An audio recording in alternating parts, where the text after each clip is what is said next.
Okay, welcome to another episode of the Operators Podcast. Today we are talking product and brand. This is something I've been wanting to dig into for a while.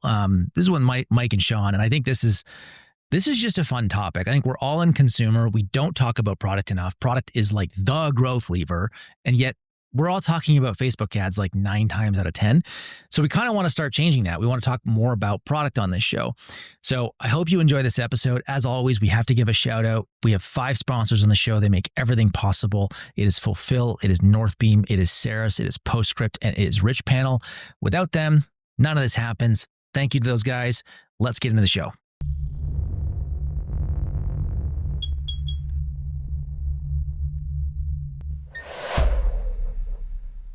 All right, Freddie, you just got acquired for $85 billion. And just like me, I think you're using Fulfill. So why'd you guys pick Fulfill? What problems did you have in your business? And what did Fulfill help with? I think it's the cliches you hear on this podcast a lot, but the reality is the Fulfill guys are entrepreneurs and they've built a modern ERP that's been built over the last couple of years. So it's just much better. Again, I'm not super close in the detail, but the team suggests that it's just much better set up, much easier to navigate, and clearly built by entrepreneurs and people who understand the problems that businesses like us face. And I think we were on a more legacy ERP before, and we had so many issues. The account managers weren't technical, and so you're going through a lot of bullshit and a lot of pain. And generally, the Fulfill guys, it's a different level, and it's been a great platform for us. Look, they're the best ERP option out there. You came from a legacy player to Fulfill. How painful was that experience? The offboarding to the onboarding? I think the Fulfill onboarding was like half the time of the original one, and I think we were one of the first, non-US clients. So it's not perfect. There's some nuances versus how we do things in Europe versus the US. But the guys have a problem-solving mindset. They want to fix things. And as I said, they set things up to automate and make the team's lives easier and to really give us flexibility to control our operations. And being in, 8 different markets, 5 different warehouses, you rely a lot on having a good ERP, and the fact that no one is complaining and saying this is terrible is a sign that it's actually doing a pretty good job. Oh, totally, right? Like it's one of those things where if you don't hear about it, it's actually probably working. So yeah, and also you're such a global business. The fact that it can work for you, it can work for you in the US, in the UK, and across all these markets, I think is a testament. Yeah, we had a problem with our last ERP system that it broke over Black Friday. They were like, volume is no problem. It's like, we're doing huge volume, but there was a glitch in the system which they didn't realize, and the way our orders were like being run meant that the system just couldn't handle our orders, and so it broke over Black Friday, and we had to do major heart surgery on the operationals of the business. And I had 3 of the team working 24/7, manually processing orders just to keep the lights on. We had horrible backlogs, and the support was appalling. Really, they didn't understand the problem. They accused us of misuse of the systems, and it's a seriously scarring process. And as I said, I think the key with an ERP is you don't want to hear the team complaining about it, and you want it to be doing its job, which is processing your orders in an efficient, clear way, managing your inventory, and making sure everything can run smoothly. And the business has run, by and large, touch wood, over the last 9 months, a lot smoother than it was before. Man, you just described the ERP nightmare. So I'm so sorry you had to go through that. I'm glad that wasn't Fulfill. My last question for you, you sold for $900 trillion. Would you be able to sell the business without an ERP? Or it was mission critical, you couldn't get to where you are? I think with our complexity of different warehouses, different countries, and the level of scrutiny that you're going to come under in a diligence process, you need to do you have to have an ERP. I think there's no other way around it. I think hats off to people. All entrepreneurs should push things that slow you down and add administrative burden and increase your SaaS bill, you should try and avoid those as long as possible. But I think at the like couple of markets, 30 million plus, like there's a time when you have to grow up. And probably one of the biggest mistakes we've made over the years is we don't accept that we need to grow up. And so we're like chasing our tails and hacking everything. And I think, we're finally in a good place. We're settled. We're working well with the Fulfilled team. There's still stuff they can improve, and they're receptive to that. And that really hopefully sets us up for kind of long-term success until, they would want us to onboard on their ERP. And then, that's going to be a whole fun story. But no, we're sticking with Fulfill for now. And we're really happy and big proponents of them. Dude, and it could go the other way. Unilever could move completely to Fulfill. So if you want to be like Ridge, like Wild, like soon to be Unilever, if you want to be sold for $10 quadrillion.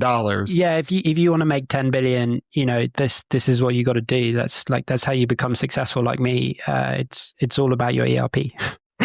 Yeah. You heard it here from Freddie. He's moving to Dubai. He's avoiding his taxes. He's a $10 billion quadrillionaire, and he loves Fulfill. So thank you for being here.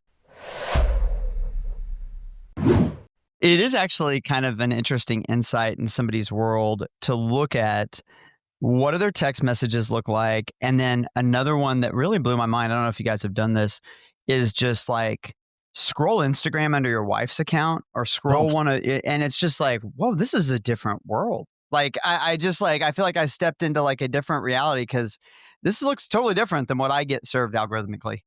Oh, dude, yeah. I mean, all of my YouTube Shorts videos are like people. It's either operators clips or people opening Pokemon cards. That's like all it is. Well, here's the worst part. Are you into Pokemon? I'm not. It just the algorithm decided that I'm interested in Pokemon cards. Well, what's funny is when you have kids, your kids are constantly like getting on your device. Like my kids don't have their own iPhones. And so like their only real access to like get on like Instagram or whatever, like my daughter's 10. The only way she's getting on Instagram is if I let her have my phone and let her look at stuff for a little bit. And so like, I don't know what Instagram probably thinks I'm some kind of dirty old man because it's a bunch of like 10-year-old pageant content. And it's just because that's what my daughter searches for. It's like, this dude is into 10-year-old pageants and the Thunder. That's pretty much what we know about him. Well, Spotify thinks I'm Taylor Swift's greatest fan.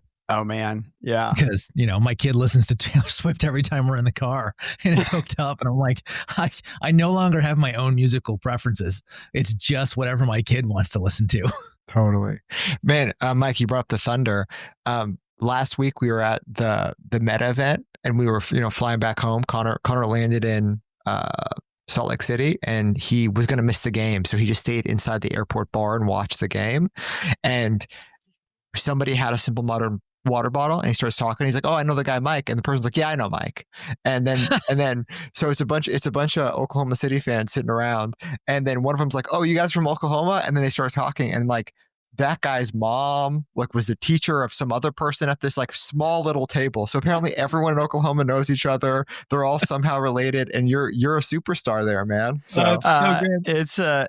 It's a smaller pond, and honestly though.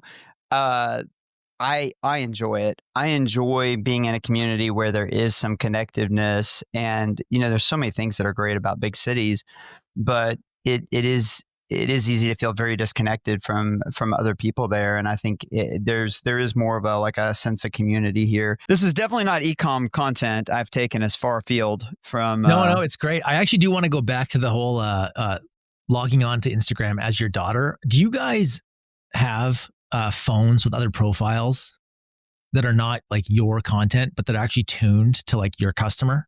Oh, that's interesting.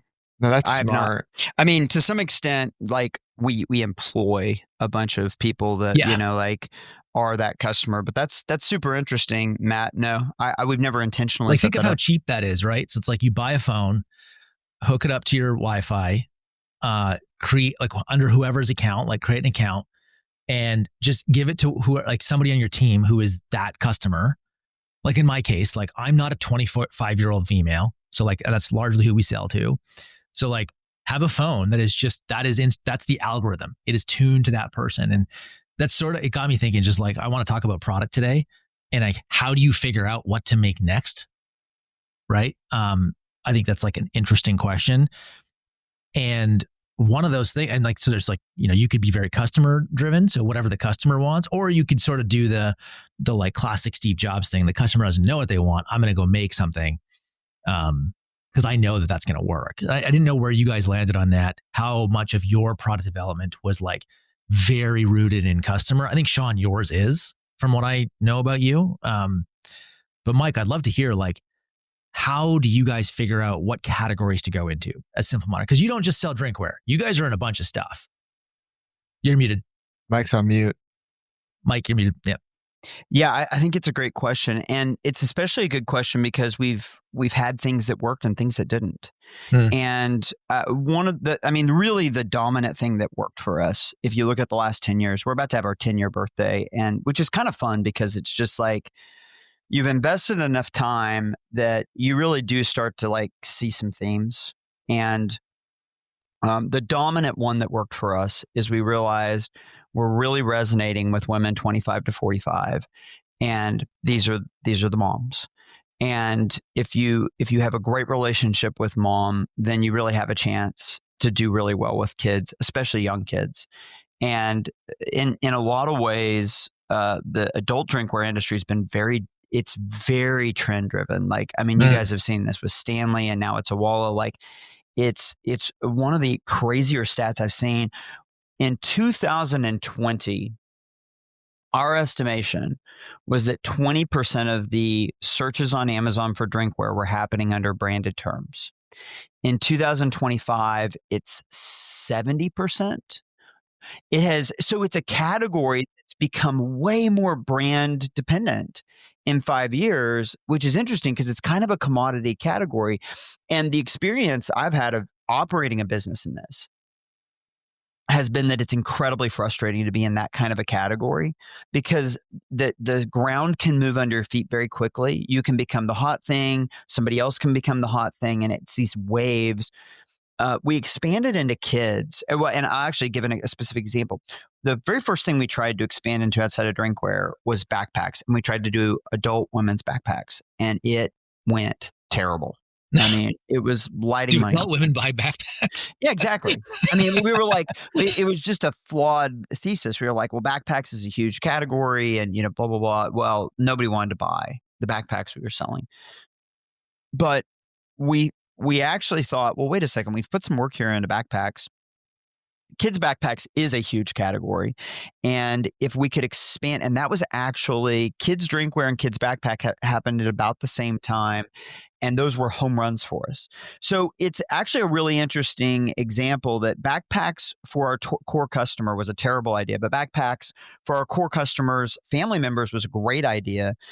And the kids vertical, the reason I share all those stats about the change in branded in our category is that getting into kids has been a different type of category. It's a lot less trend based. And it's more like, do you have the licenses? Do you have the relationship with mom?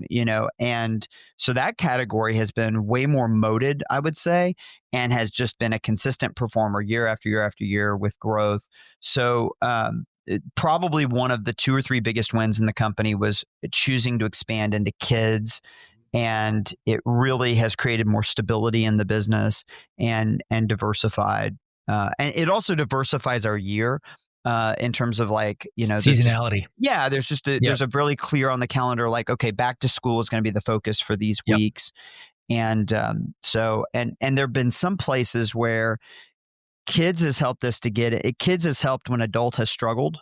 And because the retailers wanted both, like, I actually think Scheels, Sean, you've mentioned Scheels is a great partner. We're going to start selling in Scheels, and actually a lot of the very first stuff we're going to sell with them is kids focused, not adult. Okay. So quick Scheels plug. Yeah, they're fantastic. One of the few retailers with stores in this environment that's actually growing and crushing. So really, yeah, like, REI, we're not an REI, but I've heard of the challenges. They're not a public company, but they put out a letter every year because they're a co-op. So they have to tell their, members what's happening. been wrecked for like 4 years. Like they haven't figured out post-COVID yet. Macy's obviously is going to walk-in corpse. Saks and Neiman's are walking corpses. Nordstrom just got bought by Marche Libre. So like retail is really, really hard. Scheels, amazing bright spot. Very smart family. There's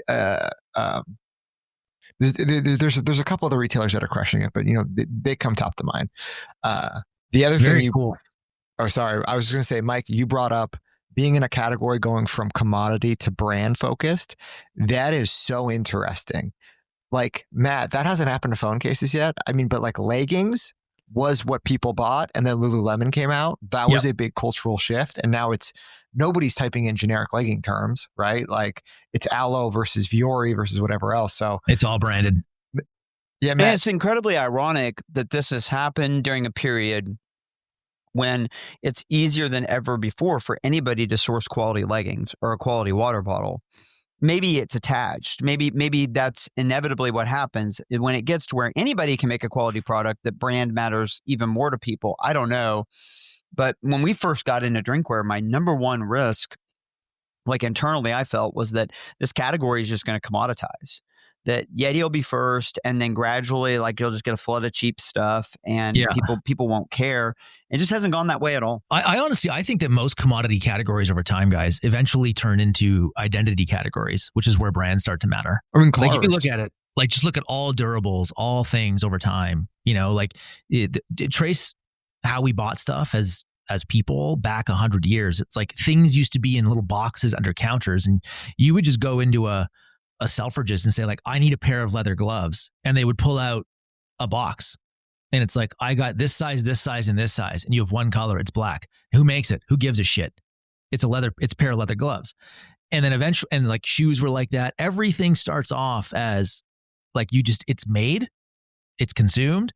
And then eventually the category shifts to, now I need like personalization, design, the brand, like the story. Does that inevitably happen? I mean, because I think this is super fascinating, the idea that there's some things I buy where it's like, I just don't care.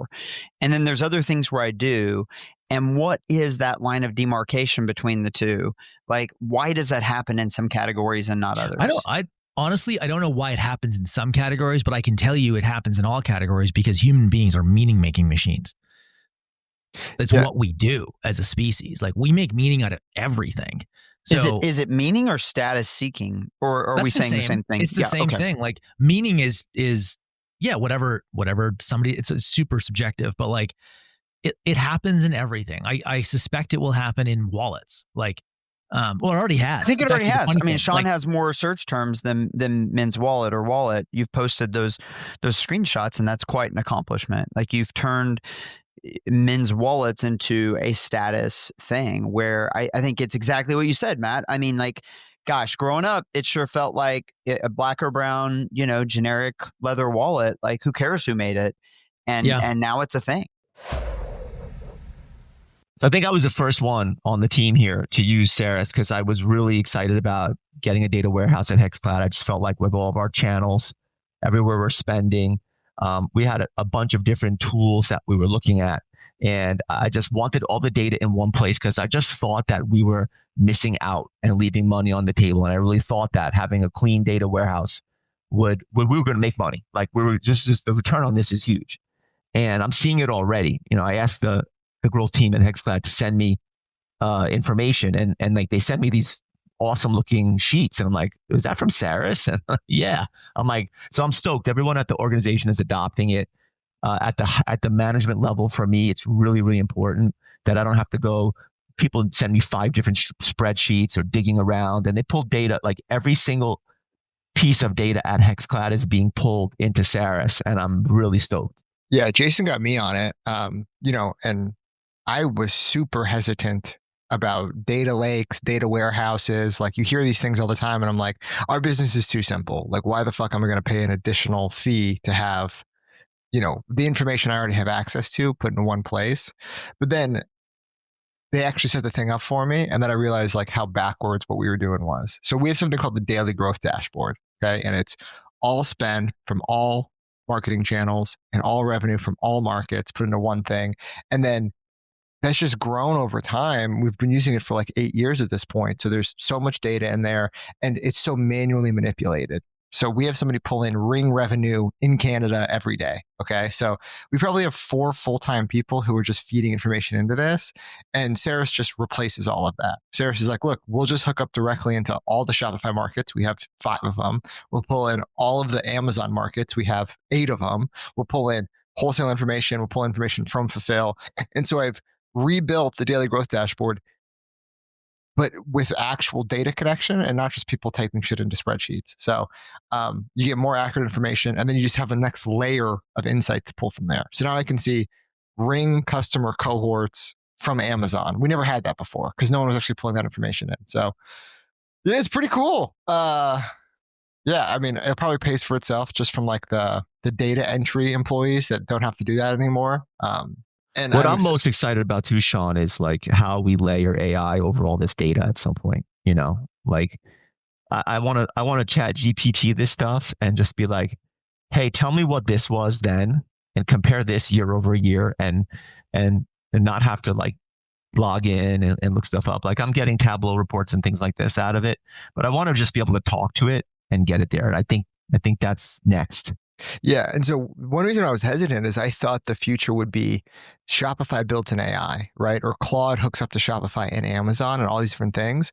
But actually, I don't think that's going to happen. I think what's going to happen is you're going to have to take your data and put it into something you own and control, a data lake or a data warehouse or whatever you want to call it. And so that's why I embraced Ceres. I think Shopify will roll out a data tool, or other people will build awesome AI data tools that then you take your data and plug it into. So if you want to be ready for an AI future, there's a couple different ways AI could happen. I think the most likely one is you actually have to have all your data in one place. I don't think it's going to be smart enough to pull in just rich Amazon data or whatever. So anyway, you have to set that up. You got to pay people to do it. We went with Ceres based on Jason's recommendation.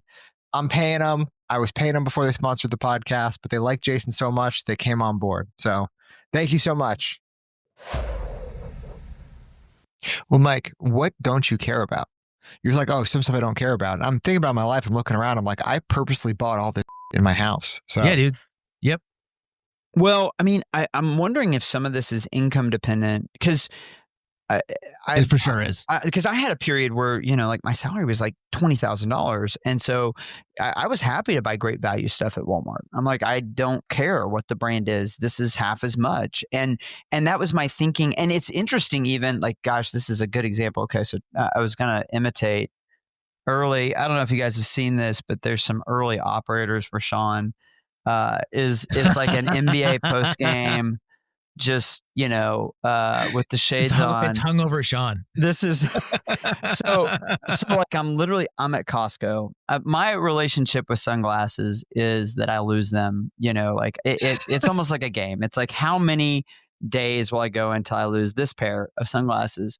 Like I had a sick pair from Chase at Blenders that was awesome, and I maybe held on to it for 8 weeks, you know. But anyway, so I'm in Costco and I'm walking, and I guess they're doing some kind of a sunglass roadshow, and I'm like, I don't wear sunglasses. And they've got, you know, their Kirkland brand. They've got some Kirkland sunglasses that are $10, and I'm like, well, I lose sunglasses all the time, and I'm sure the Kirkland ones are fine, and so I just picked them up, you know, like. And it's like, why did I make that purchase at that point? This is the example we're talking about, just generic, you know? And I think some of it maybe, I don't know, maybe it's the fact that I expect to lose them. I'm not sure, but I even now, as a, you know, ostensibly a person that has high disposable income, I will still do it sometimes. I'll still just be like, no, I'm not gonna pay for the brand. I want the utility. And then there's other areas, like you said, Sean, where I would never do that. I don't even understand myself. Maybe that's what I'm saying. You know, I think it's an important point, though. I think, Sean, I find there's a pattern with people who are really good in consumer, like good consumer operators tend to be good consumers themselves. Like they're brand people. They love stuff. They love the stories of stuff like that. That seems to be how they shop. I think, Sean, you're actually a pretty good example of that. Like you're a super consumer of certain brands. Like you buy a lot of stuff from certain brands. Oh yeah, and you shouldn't work in consumer unless you absolutely love stuff. You know what I mean? Like, Yeah. if you're like a minimalist, and you don't care what you wear. It's like, go work in tech, bud. Because like, if you're going to be in this industry, you have to really like shopping. I think that's actually been one of the biggest hurdles I've had to overcome, is that I am more of a minimalist and I'm in consumer, and I've had to rework parts of my brain. You're making a great point, Sean, and it's kind of a great thing for anybody listening to the pod, that no matter how good you are, there are going to be like weaknesses and blind spots that you have that make it harder for you to do the job well. And being aware of what those are is really important. So I've just had to like realize a lot of times, some of it is kind of an acquired taste, and some of it is just like, sometimes I just listen to other people's opinions rather than mine when we're talking about this kind of stuff, because it's just, I'm not that guy. Well, that's why I want to, like, I find the product conversation a good one, because it is such a growth lever for brands. And yet I've been talking to a lot of people about product development lately, and it's just, there's so many ways to do it. Like, some people, it's just, they are their own customers. They just make stuff for themselves, right? Like, you ask them, like, where does your product pipeline come from? Like, oh, I just wanted that. That's the big idea. And then other people are like, no, we do all this research with our customers, and we try to figure out like, what is the next best thing for our brand for that customer that we're serving. Other people approach it from I want a product that I can acquire new customers against. So like, I want a hero category that's easy to run ads against, like Sean, rings, luggage.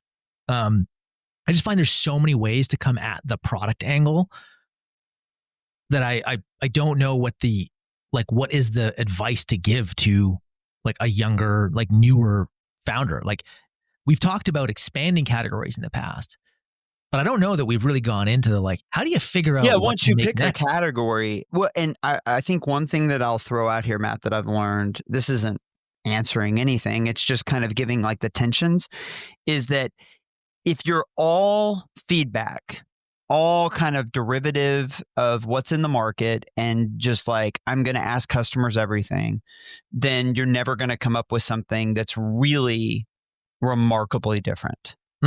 But you have to be talking to people to make sure that you're not just on a different planet in the way that you're thinking and in what people want. Like that Steve Jobs quote, I don't know if you said the actual quote, but like, people don't know what they want, until you show it to them. I would posit that more terrible product decisions have probably been made using that quote than almost any other quote, because it almost feels like a license to say, it doesn't matter. Like, people will like what I tell them to like. And it's like, a lot of the time when you're telling yourself that, it's because people aren't responding to the thing that you've come up with. And so I think that the blend we've been trying to nail internally is, how can we ask the question of like, what do we want to make? How can we push the boundaries? What would we want? What would be exciting? But then you have to be socializing that with people in some kind of form or fashion, to be making sure, because I think that we've got the ability now with AI and with these tools, gathering feedback from people. You can just do it during the development process so much easier, right? Yep. You 3D printing, like, we can literally, one of my favorite things that we did, this is more of like a feature, but it's an example. We were making our 40-ounce tumbler, and the first handle that we designed, we got a sample from our manufacturer, and my chief manufacturing officer, Lee, and I, we were like, man, I just don't like how the handle feels. And I was like, yeah, like, it's a detail, but it's a big detail. Like, how I hold this thing, I'm going to have to hold this thing So we literally just went to one of our product dev guys and said, come up with 5 different options. He came up with 5 options. He 3D printed them that day, and they took them around the office and had 100 people grab the different ones and vote. And then it was like, okay, well, we like this one best. And so, like, we ended up coming up with a much better handle for that. And it wasn't like it had to be some like multi-week thing where we talked to thousands of customers, but it was a good example of like using the technology and gathering some feedback to make your best decision. Yeah. There's a element too of like, I think there's good advice. I think, Sean, you've talked about this too. Like, pick large categories Like you might want to make something different, but it should probably be within a category that already exists. So like different, but large TAM. Yeah. Well, like, my advice to everybody is find what people buy and then make it slightly better. Right. Like, none of us are going to make, even the iPhone, people are buying phones. You know what I mean? We made the phone better. I guess iPods were a little more new, like net new to the world. Lomi's net new to the world. I guess there was an old way to do it, but yep. Roomba, like old way to vacuum, new way to do it. There's still like, I think for me, it's always been is there a problem to solve? Is there a behavior that I want to go after, like inside of somebody's life? Like that tends to be how I look at the product. Like, honestly, if I'm being super honest, I usually just try to solve my wife's problems. Like that, she's a discerning user and consumer of stuff. And I find like she is such a good like profile customer for PD.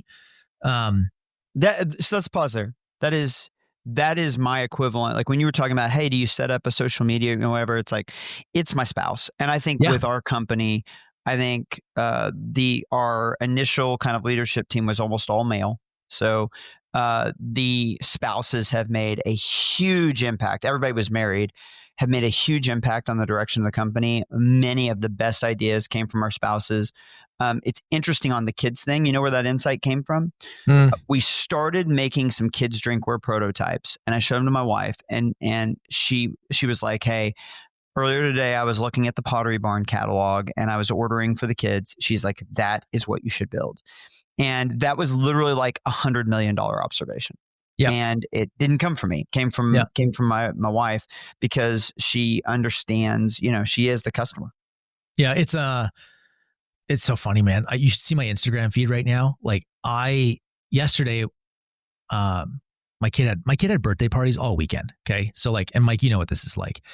So my wife and I have a lot of time together. My daughter's gone. She's at birthday parties. And she was talking about, it's summer here. So my wife was like complaining about women's swimsuits, right? She's like, I can't find a brand or product that fits these needs. And she just rattles them off. And we sat there and we were looking at like brand after brand. I was using ChatGPT, and I'm like, you're right. Like there is nothing that hits exactly what you're looking for. Now I'm like, I'm not starting a women's swimsuit brand, but it's that kind of insight that I think is really valuable when you're building any business. And I've seen, there's so many brands and there's so many categories out there. I find the best ones all started with like some kind of insight there. Sean, like the Ridge wallet was born out of like, we think men's wallets suck for these reasons. Yeah.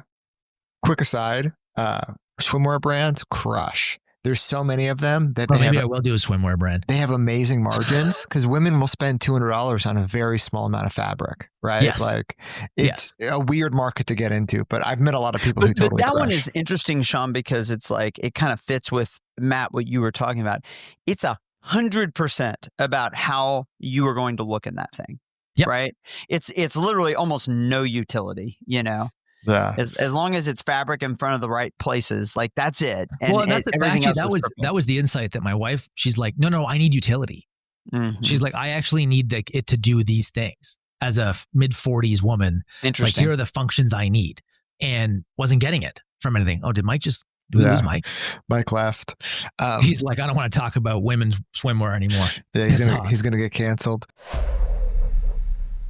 So Northbeam just launched clicks and deterministic views, breakthrough attribution model that deterministically captures view-based performance of ad spend. This is huge. This means advertisers can attribute conversions and revenue to ad impressions and not just focus on one-day click. This is a really hard problem to solve. I'm so totally stoked that Northbeam is on. This new advanced multi-touch attribution model expands on their clicks-only model by incorporating proprietary in-app events from participating ad platforms. And these third-party events are validated by Northbeam's first-party pixel data, offering a more complete and accurate view of marketing performance. I just think this is so useful in today's environment. So many ad platforms have idiosyncrasies in user behavior that result in engagement metrics being more impactful on conversion than most conversion tracking software can measure. Platforms like Snapchat and TikTok, impressions are extremely important. Users are likely to click off of those platforms to make a conversion. But research from Snap and TikTok both prove that users have high brand recall off ads they've seen on those respective platforms. And rather than leaving the app instantly to make a purchase, the users are making purchases later, leaving conversions that are unattributed to ads without Northbeam's CDV model. And so clicks and deterministic views are going to help you track the real value of your ads on more impression-focused platforms. So check it out with Northbeam. Okay, Mike and I are back. We had Riverside podcast tech issues today. That whole damn thing went down. So you can tell my background has changed. I think Mike is still looking like Mike. I've sat here for 7 hours just waiting. Right? I had to run home, get my kid, died. Run home. It's a lot's happened since we were last talking to you. So we're back. We're going to finish this episode. We're talking product. We lost Sean. Sean had to get on a plane. So you're stuck with Mike and I. That's okay. Mike and I are the smart ones. We'll figure this out. Every time somebody's not here, we have to take a shot at whoever's missing. So dude, when I want to go back to like your category is turning into brand driven, because I think that's interesting. I think that like changes how you guys do product development.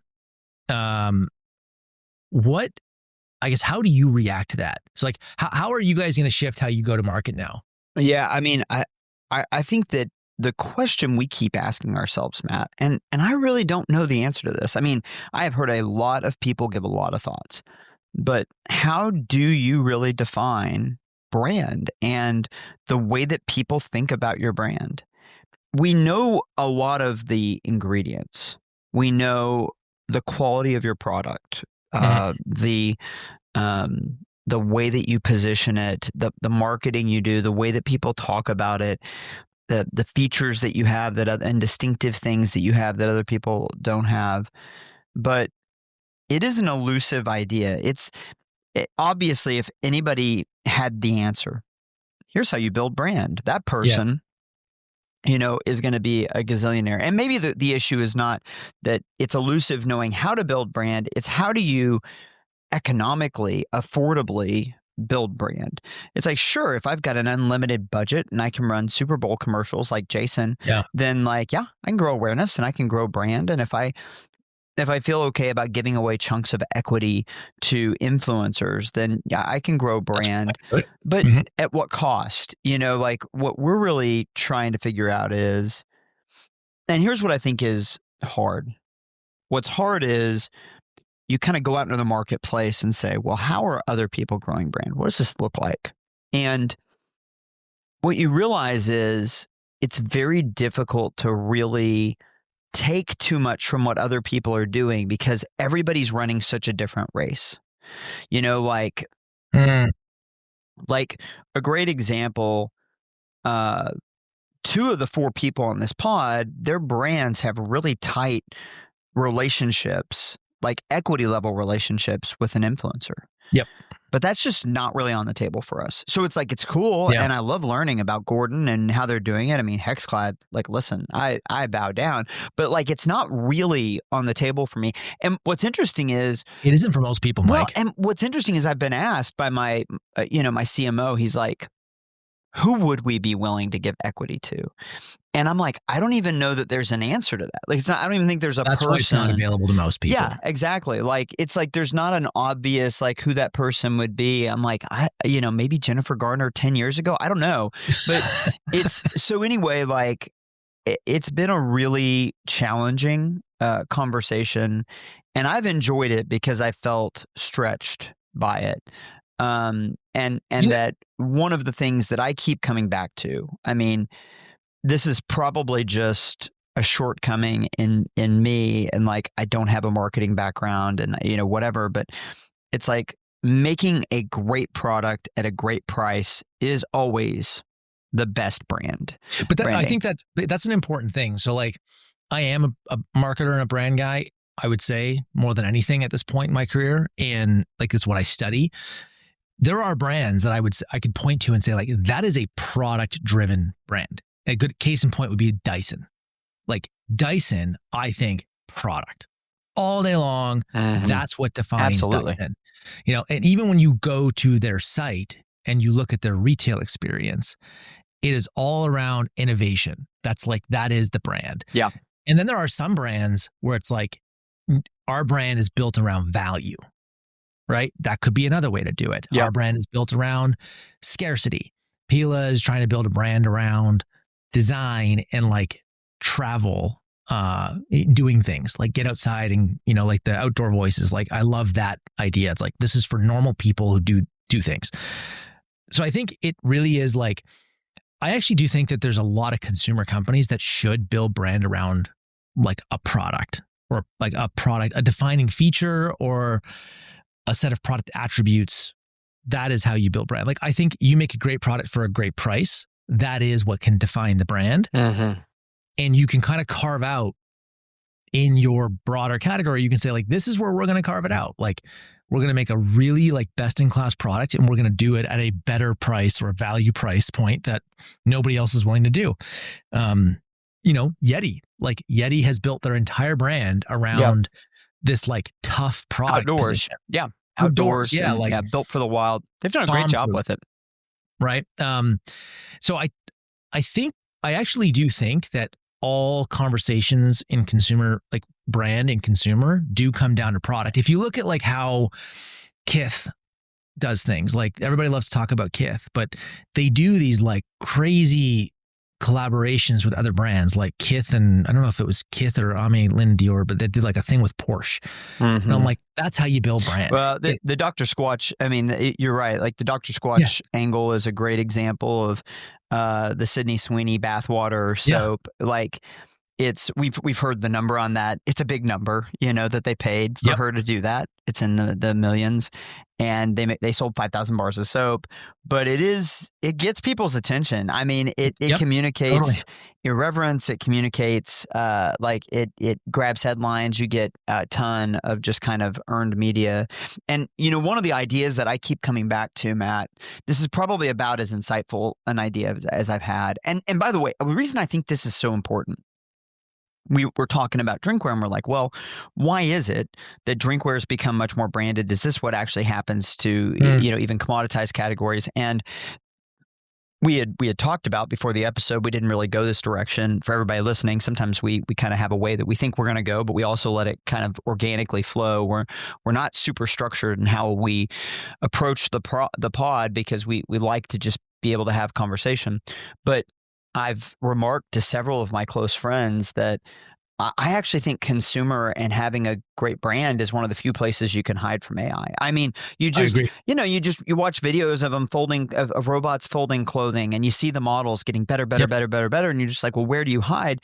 And brand is probably one of those few places. And so I think there's an argument to be made that brand matters, you know, even more over the next 10 or 15 years than it has in the past. But so the probably the biggest thought that I've contributed to my team is that I think more than anything else, you need to make remarkable products. And I like the word remarkable because remarkable gives the picture of this product is interesting, different, good, special enough that I would kind of spontaneously want to tell other people about it. And the reason why I think that's such a big deal is that I really don't know. I mean, maybe Sean's business has big enough built-in margins. Maybe if you do have 80 or 90% built-in margins to your business, you can say, hey, we're really going to go and we can pay to acquire every single customer and make the numbers work.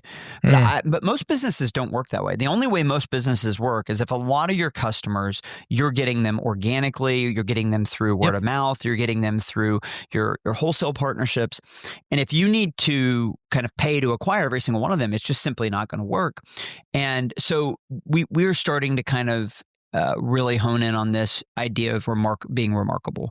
And so sometimes I think that means that you're just different. That it's that it's different. And then, like you're saying, sometimes that's that you have a feature that other people don't have, or your value proposition is particularly great. Your look, your ornamentation is particularly great. Like with Trevi, it's like it's taste. It needs to be remarkable, where it's like, hey, this just tastes better than than Liquid IV or anything else I've tried. And obviously, taste is a subjective thing, but.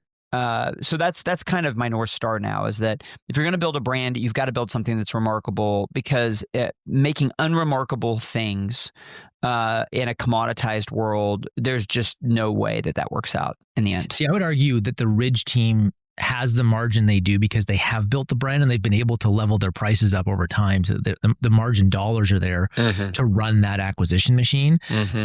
I think that the remarkable part, I think it's very easy for us to sit here, not that we're wrong, to say like must make great product. I think it's easy to say like the product should be remarkable, but I actually think that the word remarkable is the right way to look at it. Cause like I immediately started thinking of Nike.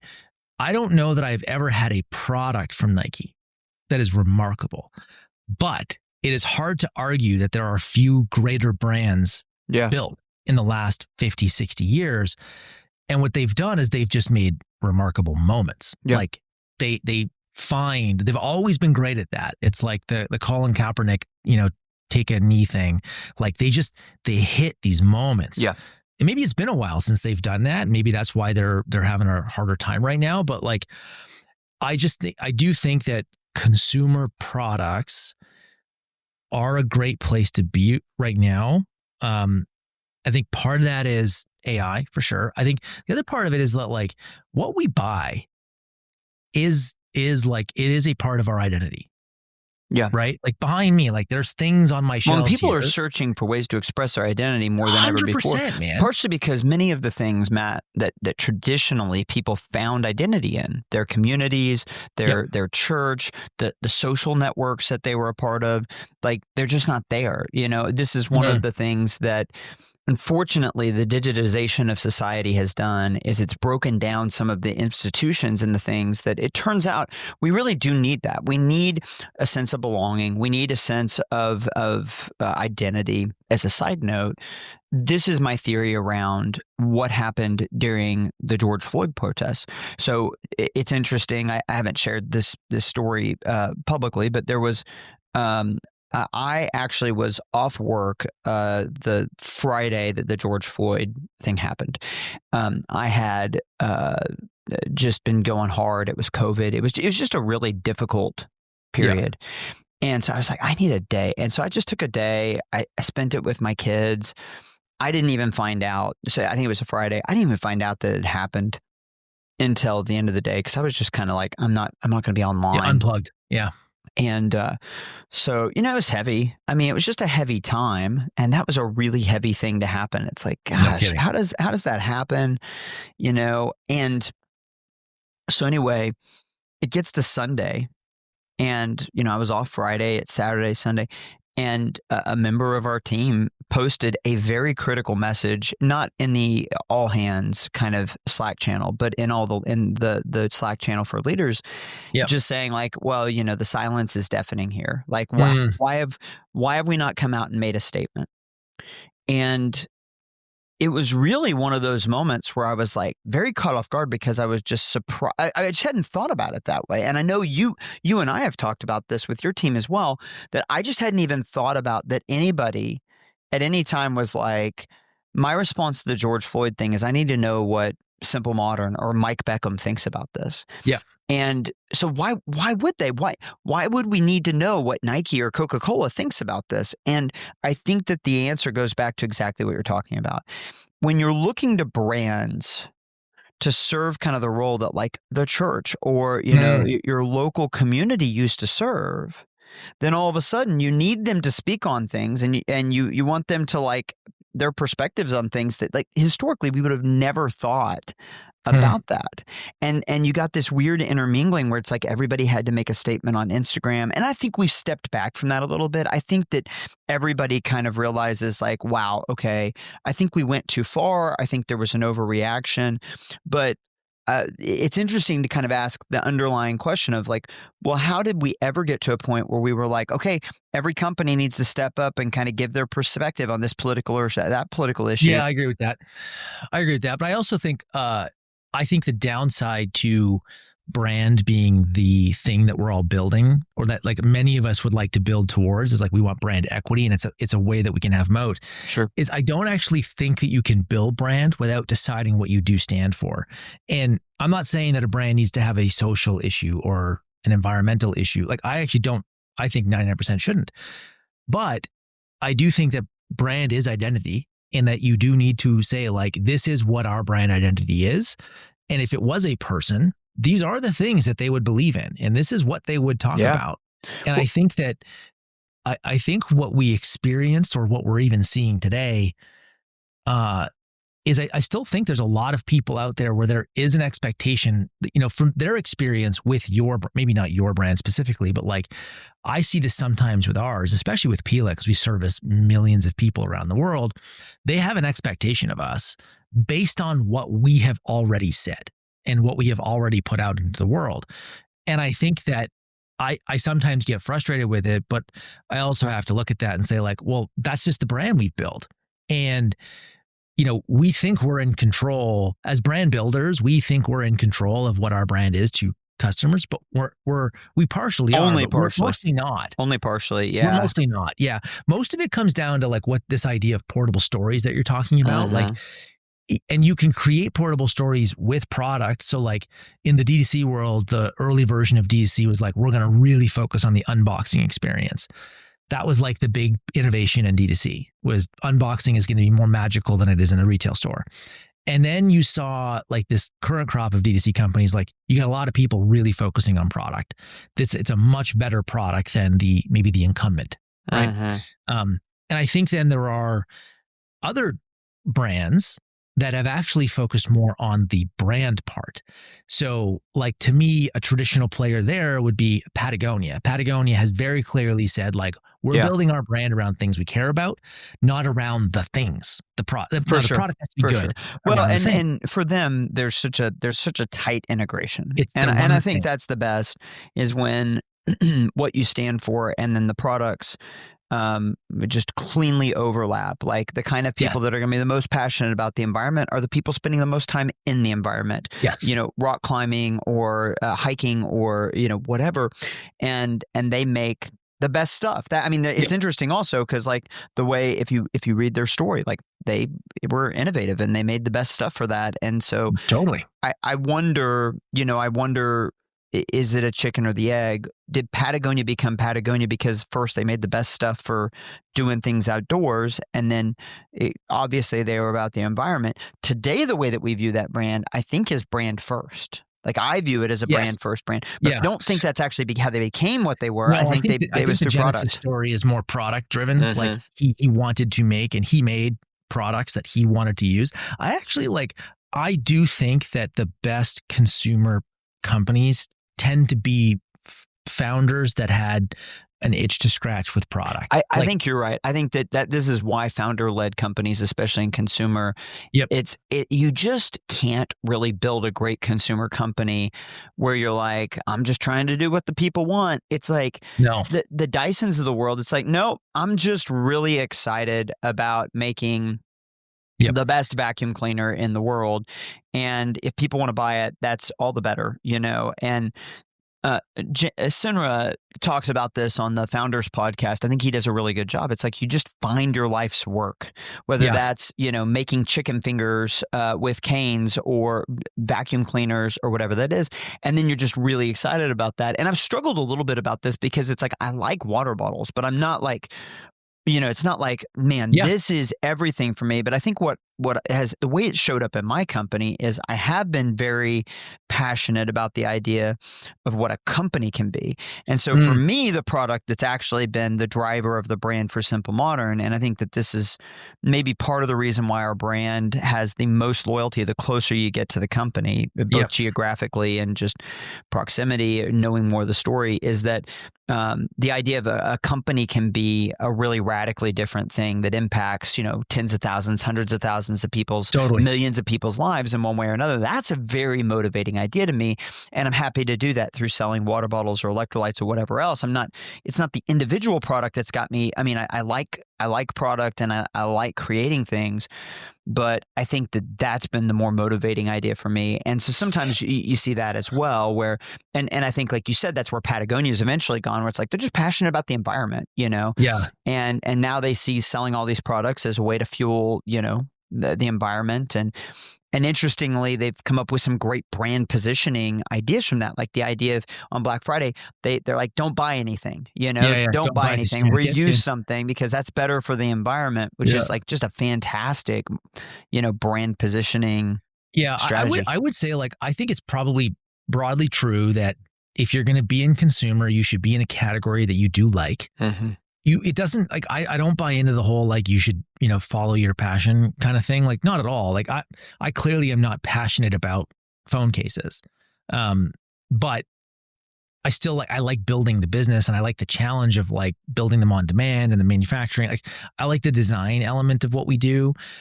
I like the culture element of what we do. Like, I really, like, I am I guess, like, when it comes to consumer goods, I like the idea of taste.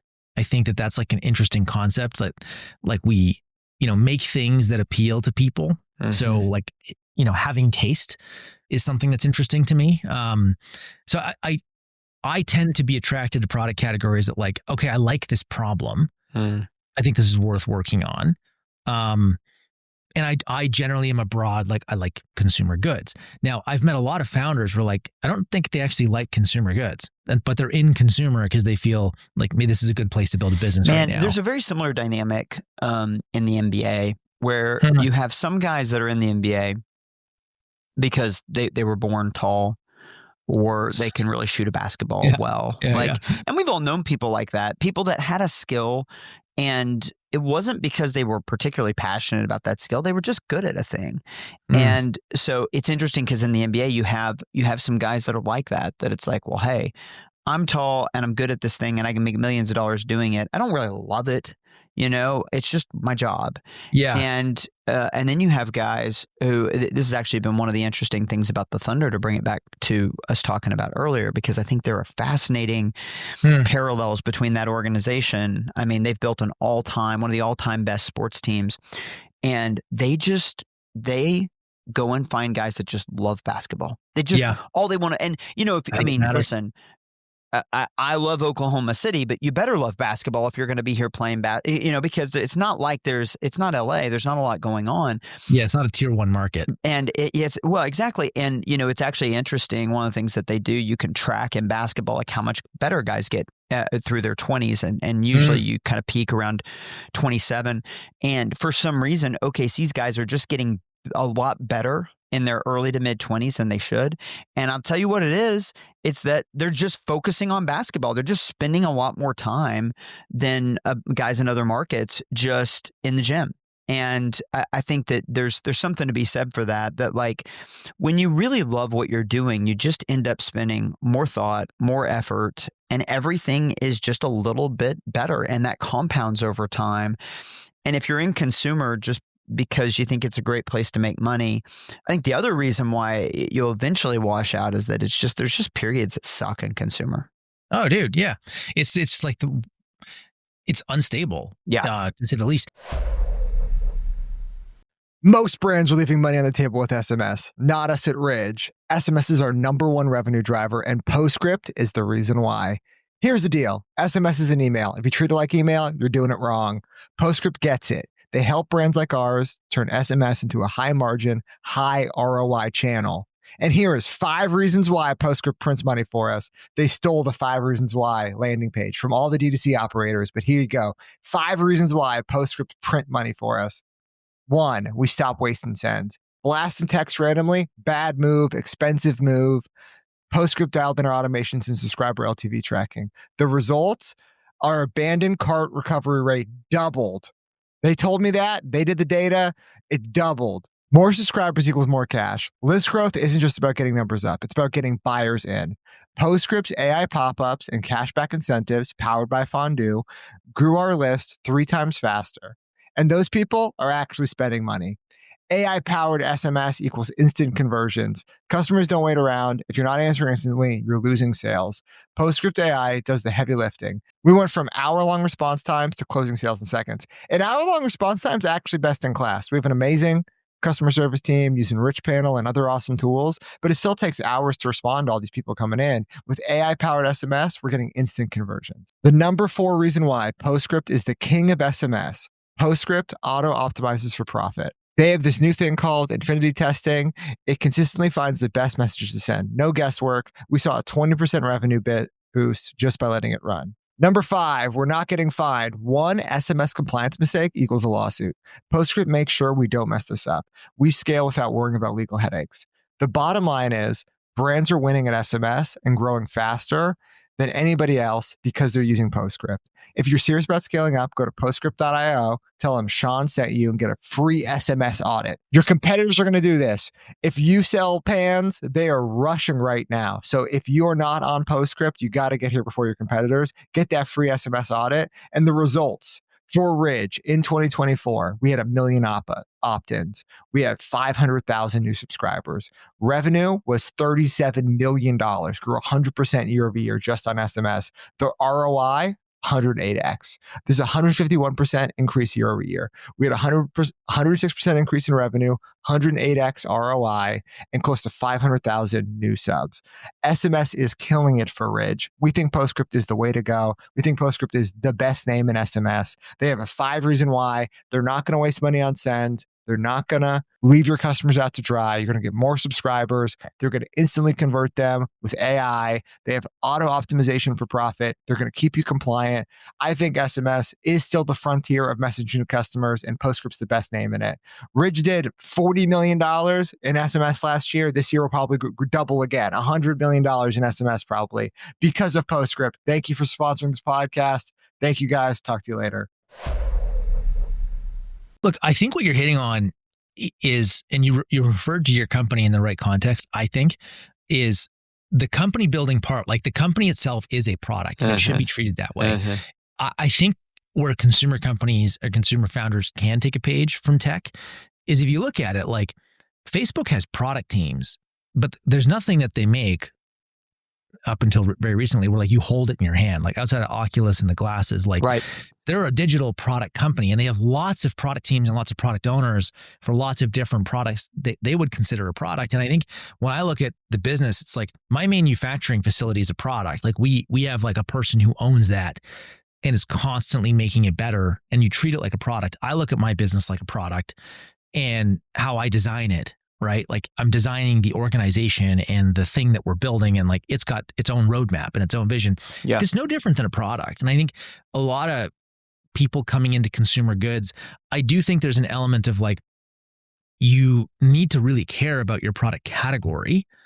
So you might not care about the water bottle, but you should care, I think, if where you'll make up for that deficiency and like maybe caring about drinkware is caring about the customer that you serve.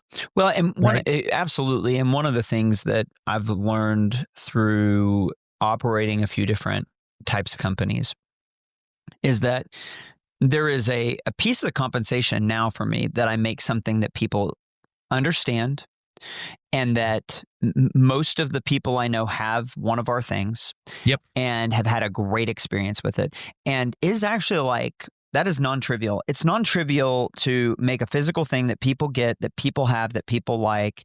And, you know, like, I'm sure that there's a lot of different jobs where you explain it to people and they just kind of, you know, they kind of glaze over. Or if you're in consumer and you're making a product that people don't love. And there's actually a lot of things we buy that we're like, we buy because we have to. And, you know, from my like internet service provider or whatever. And, so anyway, I think that my wife and I have experienced that on kind of like a personal basis of just, it really is a lot more fun when you just believe in the product. Like, I am putting a great product that makes people's lives better. Yep. And I mean, this is one of the things that I'll tell my team sometimes, when you're making a lid, you go through several iterations of the mold. Basically, you design, and then you spend time really honing that thing. And when you're on like the third, fourth variation, you're just ready to be done. Yeah. But maybe you get this sense of, gosh, it could be 3% better. And I really push us to put our best stuff out there. I mean, the business demands that things do get launched, but also if we make a lid 3% better, we will likely in the lifetime of that lid sell 20 to 50 million of it, some kind of just absurd number. Yep. And okay, so the average person who buys one of our bottles, how many drinks do they take? Right. Yeah, like maybe they take. If you average it out over actually usage. Yeah, exactly. So it's like, I don't know, if I buy a water bottle, maybe I hold it up to my mouth to drink 30,000 times in the course of that water bottle's life. And so what is 30,000 times 20 million? That is 6 billion interactions. I think I did that math right, but that's 6 billion or more interactions that are happening. And so if you make that 3% better, like, that actually leads to a lot of human happiness. It's cumulatively, that's pretty significant. Yeah, it's pretty significant. On an individual basis, doesn't seem like much. Yeah, I think there's a lot of ways to come at the product part of consumer goods. I do think that you should I think it's broadly true that you should aim to make the best products you can while still shipping in a reasonable time and making it the financials need to work. But you should make the best thing and I also believe that most most products, you should go into it knowing you're going to make lots of versions of this. So even version 1 that you release, you're going to improve and iterate over time. I know that's true of Sean. I actually suspect that's true of Hexclad, that they've likely had micro adjustments over the life of their products that have made it improve. It just improved. I know with the Pila case, I don't actually know how many versions of this thing we've made. That's still fundamentally the same product, but small adjustments in tooling from foam model to foam model, year over year, material mixture, texture, how it feels. All of these things have just required this constant cycle of improving it to get to what looks like a very boring, very commoditized thing, which is simply a phone case. Like Lomi, we're launching version 3 of Lomi, and it is the third version, and we're in year 4 of that business, year 5, working on it for 6, year 4 in market, not even in 4 years in market. So I just think when you get into consumer, that the challenge is these are physical things. They take a long time to iterate on, which I think is one of the variables, Mike, that leads to, oh, you're going to be in this for decades. Yeah. You're not coming in and out in 2 or 3 years, because to think that you're going to start and get out of this exit in 3 years or 5 years means you better be damn good at product, because you're probably not getting the first few versions correct. It's not going to be that great. No, probably not. Right. A better mousetrap is really difficult in an existing category, especially right off the bat. The way that we came into our category, it's interesting, because everybody, your journey is your own, and it's different than everybody else's. And there's things that you're like, oh, I see this about Matt's story, or, Sean's story, or somebody else, that would have been interesting to go that path. But for us, we knew early on, we just didn't have the capital to do much more than say, we're going to be highly imitative early on. We're just going to do it at better prices. Mm-hmm. And we had to do that in order to generate the capital to then invest, like you're talking about. Yep. The years and the millions of dollars that it takes to make products that aren't imitative, because in the supply chain, all the factories are going to be built out to kind of make imitative versions of whatever is selling a lot. That's how it works. And so you really have to, not just in time, but also in capital, you just have to build up a little bit of enough of a stack to be able to start to play the different game of okay, I'm going to take some shots where I do something really different than what other people are doing, or where, in recent years, we've taken on some things that it's I don't even know if they're possible. Like, and they might not, they might not be possible. Like one of the examples is, can you vacuum insulate plastic? Like it looks like the answer is probably not. I don't know, actually. But it's like an interesting idea, it's like, can it be done? I don't know. Like, what's the R&D on that? And it doesn't really exist in the market. But anyway, like there's another one that we're coming out with where it's like the way that we threaded the cup. Apparently nobody's ever done it that way. We kind of invented a way to do something with glass that nobody's done before. Yeah. So anyway, that's such a good point though. Like think of that in drinkware. Yeah. You guys found a new way to thread a lid in a cup. And it might be great and we might have a patent on it, or everybody might yawn and be like, I don't really care that it's threaded this way as opposed to that way. And so, in general, like this is always, it's always the risk with consumer is doing something really unique and remarkable for like, I guess it's like when it's really unique, it has more chances of being remarkable, but it also has more chances of people just being like, that's not what I want. I've made this point for the before, input, Mike. Huh? Like, especially for the upfront input, like to make something truly unique is expensive. And that's why, like, I think going back to the idea we said earlier, I think that's the part that Steve Jobs had right, that you're never going to get too far off the beaten path. No. Unless you say, I just am not going to be captive to what people say. I'm going to be passionate about what I want to try to do and what I think would be awesome if we could do. But I've made this point before, which is when you're doing something really new, there's only basically two possibilities of what's true about the world. The first is that no one's done this before because I'll give you three. There's three things that could be possible. One is the reason why you haven't seen what you're trying to do in market is it can't be done or it hasn't been done. Yep. People have tried and have failed. And as you go down that path, you're going to find out, why they failed. Why they failed. Yeah. So that's a possibility. Another possibility is that you're a genius and that just in the billions of people out there and all the manufacturing, nobody's thought of doing it this way. And listen, that is real. That happens. It's not common, but it happens.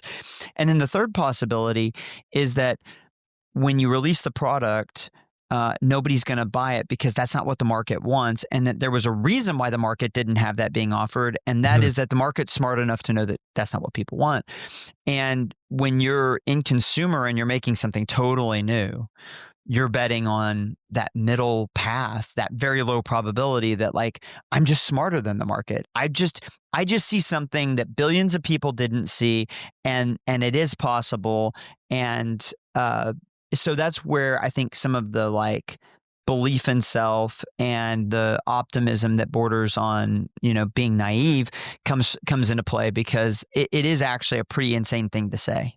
Yeah. I think Sean is right when he said earlier, like you should just pick a large category and then just make a better version of that. I think that's actually like probably pretty good advice for starting out is like you are going to be a little bit more imitative in your first versions. What I do think that should be followed up with though is like you should have a vision for where you want the product to get to. Absolutely. Like we would use the phrase imitate then deviate. That you launch into a large TAM market and you say like the market has made it fairly clear kind of what it's looking for, and we find a facet where we can be superior. That is that price, is that quality, is that quantity, is that could be distribution. Could actually be is like it distribution? Is it style? Like absolutely. And then once you get some traction, then you have a vision for, okay, now how do we then start to kind of carve out our own space? And I think that that's exactly what we've tried to do over the course of our time as Simple Modern is. And I really I think that the hard part in my experience is that, you can get kind of framed as like, okay, you're kind of like a dupe, or you can get into a habit of being imitative, and then it can be difficult to transition, your thinking organizationally. But that to some extent, if you don't want to die, you kind of have to. I mean, I think it gives you a much better chance of living and being successful when you do that, because at least you're coming to market with something that people are going to want. Yeah. And I think there's also like because we're all on this pod, we're all like in consumer durables. Mm-hmm. And I think anybody in apparel and fashion this is true. This one thing strikes true, but like you can have one product that you make that is actually quite different. And then you could have a whole host of other things that you sell alongside that product that are pretty imitative. And like, it's just because that's what people want. And you don't need to deviate that much from the core thing. I think I've seen a lot of product made that is different for the sake of being different, where it's like, it's actually not improving the user's experience at all. It's just different. And I don't think that's I don't think that's good. I think some things are actually perfect the way they are, and the market is not asking you to make a better one. I think if you're going to make something different, you should have a very strong point of view that the way that we're going to approach this product and making it different is actually going to create a better future for that customer than the way that the current product might be solving it. Okay, I have some news to share and take a little break from the episode. After Sean sort of started talking about Rich Panel, I actually moved Pillacase to Rich Panel about 4 months ago. And I wanted to share some stats with you on how this is going for us. Our customer service, our CSAT, is at an all-time high. Like we're at 90+% since moving. And you guys know this, like if you've listened to the show, I'm not a fan of Trustpilot. I think their SEO game is great, but I think the company is awful. I think they're extortionists. I hate their business practice. And I think Rich Panel has helped Pila actually increase our Trustpilot score without me having to pay the mafias, I like to call them. So most people have to pay Trustpilot to do review programs just to boost their ratings. Like I said, it's extortion. And all we did was just use Rich Panel and better processes that Rich Panel enables to actually get that up. Our self-service rate is over 50%, which is amazing because that's more than 50% of our users actually they self-service themselves, which is less work for us. And all of these improvements came at a great price. I think we saved 50% of our SaaS costs on customer service by moving to Rich Panel. So look, all this to say, they offer a 60-day money-back guarantee on any annual plan. This is a no-brainer. Because of this success, I'm moving my second brand, Lomi, to Rich Panel as well. As you know, on this show, we only take sponsorship dollars from people we use. So I think if you're looking to improve these things when it comes to customer experience, Rich Panel is an awesome option. I think most of us use this now. So go check it out. Thanks for listening. Let's get back to the show. To build off that, I was watching TV the other day and I got served a commercial for shoes from Coach. And I guess Coach is getting into shoes. And clearly you're the customer, Mike. Mm-hmm. Great targeting. That CPM was well worth it. Yeah. 45-year-old dudes in Oklahoma. I'm sure that's where that's where I would go if I was Coach. If we win that demo, that's the domino. But I was watching the commercial and it's interesting because they're not really trying to say our shoe is better in any way. Like they weren't even really trying to make that argument. And I think in consumer, with a lot of product categories, it is harder to be like, our thing is better because, it's like if you're Dr. Squatch, it's like, well, we make soap, It's not like our soap gets you more clean, it's soap. Nope. And so it's all about just positioning and how does it make you feel and what does it represent and all of that stuff. And who is it for? Yeah, exactly. And that's what this Coach commercial was clearly doing, is it was clearly just trying to kind of, to their customer, it was trying to position as here's another thing you can buy from us. But it wasn't trying to kind of sell the product, like so much on its merits. So, I mean, dude, like Sean with luggage is I think when I think he was talking about the pod, like he saw the market as like everybody is selling to women. Nobody is selling luggage to young men. Mm-hmm. So like for him, it was simply I think like people like this also would like to buy products like this, but nobody's really speaking to them. So like there was an opportunity to, maybe the product isn't actually that different. Like luggage is luggage for the most part, right? Mm-hmm. Like even in phone case, like a case is a case. So like our product category, we tend to be like, people like this use this product. That's how all of our marketing is. We make a good product and then we really try to say like, people like this. If you like to hike, you're going to buy a Pillacase. Like that's probably your go-to brand. Yeah. If you're more into like Paris Fashion Week, we're not your people. Yeah, we're not going to be, like I think that the problem that bigger companies, more companies that have more than one product line can run into is that the answer to the question of why you got into these additional products is just because you're trying to grow revenue. You know, like that there's no like larger answer to that. It wasn't like, well, we sell to this customer and this is also a pain point, and so we think we can solve these other issues they have better. And so I think that's something you have to be honest with yourself about is, and like you said, how derivative or different you are, I think also comes back to like how well solved is the problem in the market. In consumer, a lot of these problems have been solved really well, right? Oh, and for years, years and years. Yeah, and years. Exactly. So there's a lot of behavior and habits built into a lot of consumer categories. I do think that like a lot of consumer goods categories, they have been solved many times over from many different angles. But I wouldn't say that in a discouraging way, because like you just identified, you found a new way to do a threading of a cup. Like, and I sort of, dude, I always, lately I've just been coming back to this more and more about like the whole AI and where is safe space and where's a good place to build. And I like consumer because so far we have yet to hit the limit on our ability to make new versions of things and make better stuff. Like it just seems to be endless. I don't see it. I don't think it's actually slowed down. I think it's done nothing but accelerate. And if anything, what AI is doing is it's just creating capacity to unlock even more future roadmap and more ways to make things that speak to more people. I actually just wonder if it's going to just like fragment even more. Like, are we going to move away from like the monolith brand and into these like more, is there just going to be more niche brands and more niche product development people because the barriers are going to lower? I think that's a great question, because that was the micro brand. That idea was really popular. I do wonder. I remember. I don't think experientially that's what's happening. I mean, like, I don't know. Yeah. I'd love to see some statistics, but it feels like the AI thing pulls the other way, where before you could say, well, you've got micro brands because they can focus on these little bitty segments, and they can, they're focused on things the incumbent's not. But if the incumbent has 10,000, AI agents working for it.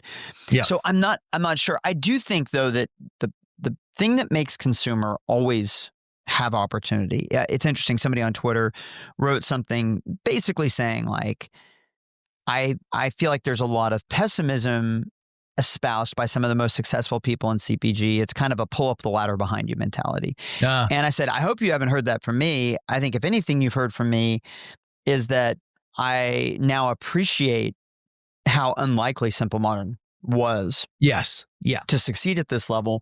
But I think one of the reasons why consumer is always opportunity is that there are things that humans have bought and will always buy. Like cups probably goes back to the very first people, Yep. And people will be buying cups forever. But there is, the people that have made those cups has changed basically constantly. I mean, we've got a couple companies that are maybe 100 years old, but in like the scope of time, that's not very big. And that there's just constant churn and who is making those things for us. And I think that part of the reason for that is exactly what you said, which is that the messaging of who it's for, it just gets dated. Like it's very difficult for like incumbent CPGs to stay relevant for decades because their messaging is built for an audience and a time period, and they're aging out. Like it's interesting. I won't say the name, but there's a brand here in Oklahoma. They run the grocery stores. And when I go in there, I have great childhood memories of this grocery store, but when I go in there now, which is pretty infrequently, I see a bunch of people that probably were like my parents' age when I was a kid, that got acquired like 30 years ago, and like that's their customer base. And their customer base is just aging out, and then it'll go away as a company.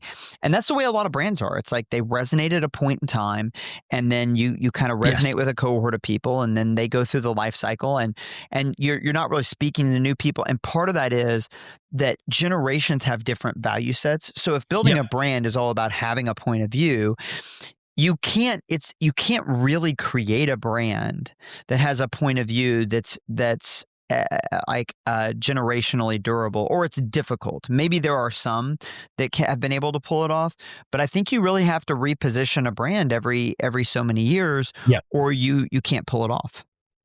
I completely agree, and I think that's why the thing I like about consumer is is what we're talking about is taste. Yeah. And that changes generation to generation. Absolutely. It changes by little niches and communities. It changes by geography. I was talking to a guy today about he's a European-based brand, does quite well coming into America. And I'm like, look, the thing that Europeans like to say about Americans going to Europe is that Americans think Europe is one market. I'm going to tell you as a person in Europe, America is not one market. America is 50 different countries. We just think of the United States as like, oh, the USA. You just sell in the USA. I mean, yes, there are national chains. Selling to somebody in LA and West Virginia, I mean, like those are so culturally different, and the frame that they see the world in, and so in some ways, like the Coca-Colas of the world, and the way that they've been able to universalize their brands is super interesting. Yeah, but I think in most product categories, I don't think that would actually be an interesting question of are some product categories within consumer and is this around consumables where this is possible? Can you kind of universalize some brands and not others? And I just don't know. I think that's true. Like, can you universalize a shoe brand? Nike's tried, and they've probably gotten as close to it, but with Just Do It, and you kind of universalize around this message of like, get out there and get after it. No, I don't think so. I think Eddie Yoon wrote the book Super Consumers. His theory on this, and there's other people too, that like when you look at most product categories, and you've talked about this with alcohol consumption, when you look at most product categories, it is a very small number of people doing the vast majority of the buying. I know this is true in Keurig. Like when you look at the K-Cups, the vast majority of their sales of K-Cups come from a small amount of customers in relation to the total number of people who have bought Keurig machines. So like, I think that all of us, whether we like it or not, we're building products for we might be in a large TAM, but we're building to a relatively small segment of that TAM, which is also why we've made this point before on the show that like, it's usually not good to treat consumer like a tech product that can be universally used across everywhere. Because of this, like there is no winner take all in most segments. Like there is always room for a new niche in a segment. In my view, I'm actually like, I would agree with you. I hope on this show we're not coming across as like pull the ladder up behind us, because I think all of us are actually very bullish on consumer. We're all building more products and more brands. Yeah. So we haven't sold our companies. I mean, I think that's one of the ways that you're voting with your feet and you're voting with your wallet. It wasn't really directed at us, but I was realizing like, sometimes the way that I talk about things, I'm like, man, you got to be insane to be in consumer. And we definitely sound that way. Yeah. And I feel that way sometimes, but I think that that's true in just about any industry. There's days that you feel that way. So I don't know, man. I think it's a super interesting discussion, and it's one that I'm going to continue to think about is how do we build the right brand for us, and how do we kind of, who are we for and who are you not for? I mean, like, I'll end with this kind of thought, because this probably ends up being a pretty long pod because we did it in two parts. But one of the interesting tensions maybe that exists is we're in a postmodern world where the only main value is that you should not judge what another person's perspective or another person's truth. And inclusivism, I think, is the closest thing to like a universal religion as we have today. But brand building is really the opposite of inclusivism. Company building is really the opposite of inclusivism. Hiring is the opposite of inclusive. It's I'm going to look at a bunch of people, and then I'm going to determine who are the people I want to keep out and who are the people that I want to keep in. And you nailed it. When you look at the data of how the world works, there is this remarkable reality that everything is a power law, that everything is these 80-20, 90-10 power laws, just like alcohol consumption, just like crime, just like water bottle consumption. And so we have to build companies that are really speaking directly to the few. And the only way you can do that is to say, like, this is for you, like, we are exclusive. We are built for people exactly like you. Yeah. So I don't know. I'm still, and especially in a category like ours, like where we need to sell tens of millions of units a year in order to be successful. Like, I'm still wrestling through what that looks like. Yeah, I think it's a great place to end it. All right, dude. I think that's the pod. Always great chatting with you, brother. All right. Thanks for making it all the way to the end of this episode. Wherever you are in the world, it is awesome to have you here. If you do not already subscribe to this show, that is my one ask, is please go to whatever platform you are watching or listening to this on. It could be YouTube, it could be Spotify, Apple, I don't care. Just go hit the subscribe button. Please pump our egos up. It helps. And before we go, one more thank you to the sponsors, Fulfill, Postscript, Northbeam, Ceres, and Rich Panel. Awesome guys running these companies. We all use them. These are our vendors. That's the only reason they're sponsors of the show. So thanks again to those people.